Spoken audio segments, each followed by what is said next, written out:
Alerto sa lindol ang laging paalala sa publiko lalo sa Metro Manila na banta ang paggalaw ng West Valley Fault. Bukod sa pagtitiyak na matibay ang mga gusali gaya ng paaralan, pinasisiguro ring matibay ang mga ospital. May report si Sandra Aguinaldo. Hindi pa mapakinabangan ang Manay District Hospital. Isa ito sa mga napuruhan ng husto ng lindolin noong Biyernes ang Manay, Davao Oriental. Inilipat sa pinakamalapit na health center ang mga pasyente.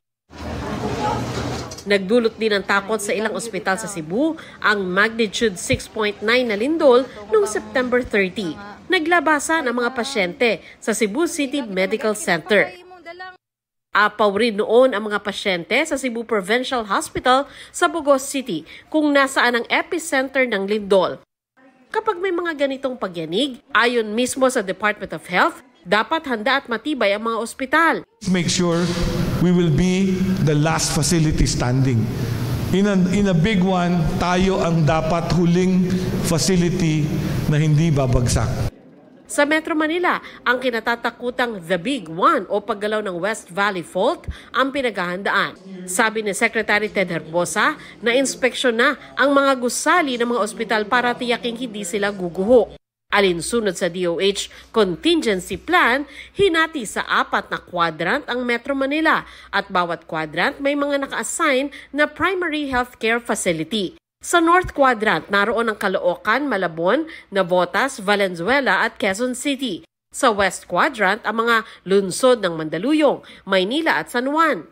Nasa East Quadrant naman ang lungsod ng Marikina at Pasig. At sa South Quadrant, 2 ospital ang tutugon para sa Las Piñas, Makati, Muntinlupa, Parañaque, Pasay at Pateros. Ang Dr. Jose Rodriguez Memorial Hospital and Sanitarium sa Caloocan, na isa sa mga primary facilities sa North Quadrant, may nakatabi ng mga generator set, hospital field bed, tents, medical equipment at gamot na tatagal ng 2 linggo. Kung dumagsa ang mga pasyente, sa parking lot itatayo ang mga tent na magsisilbing field hospital. Uusod na yung triaging natin malapit sa gate. So doon pa lang, i-check na natin yung mga patients kung ano nga silang category, kung sila ba ay walking wounded or sila ay urgent. So yung makakapasok lang sa banda rito is the red patients. Ang Tondo Medical Center na sakop ng West Quadrant, balak magtayo ng field hospital sa Intramuros Golf Course sa mga kalsada sa paligid ng ospital, pati na sa isang kalapit na paaralan. Pag bumaksak po ang ospital namin, kinlear ng engineering namin na pwede namin gamitin yan, that will be our temporary hospital. Handa ring sumaklolo ang iba pang mga ospital sa mga kalapit na rehiyon. Pero paano kung di agad makarating ang saklolo? Dapat yang paghandaan ayon sa direktor ng Amang Rodriguez Memorial Medical Center sa East Quadrant.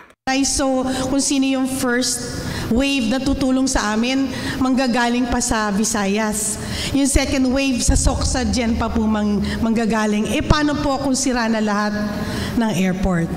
Para sa contingency, hihingi raw ang DOH ng pondo dahil 100 million pesos na lang ang Emergency Response Fund nila ngayong taon.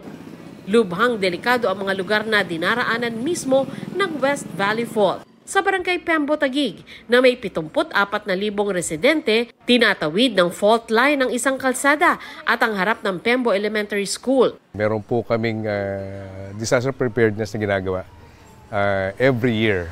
No? So ina-update po namin yung SDRM ng eskwelahan, kasama po yung mga pupils. Meron din po kaming hiwalay na community-based na seminars. Sa Muntinlupa City na may mga barangay ring dinaraanan ng fault, nag-inspeksyon ng LGU sa mga government building at paaralan. Sa Pasay, bukod sa inspeksyon sa mga paaralan, namigay rin ng hard hat sa mga mag-aaral at guro. At dahil maraming nakatira at nagtatrabaho sa mga high-rise building sa Metro Manila, paalala ng isang structural engineer, dapat regular na naiinspeksyon ang mga gusali. Sandra Aguinaldo, nagbabalita para sa GMA Integrated News.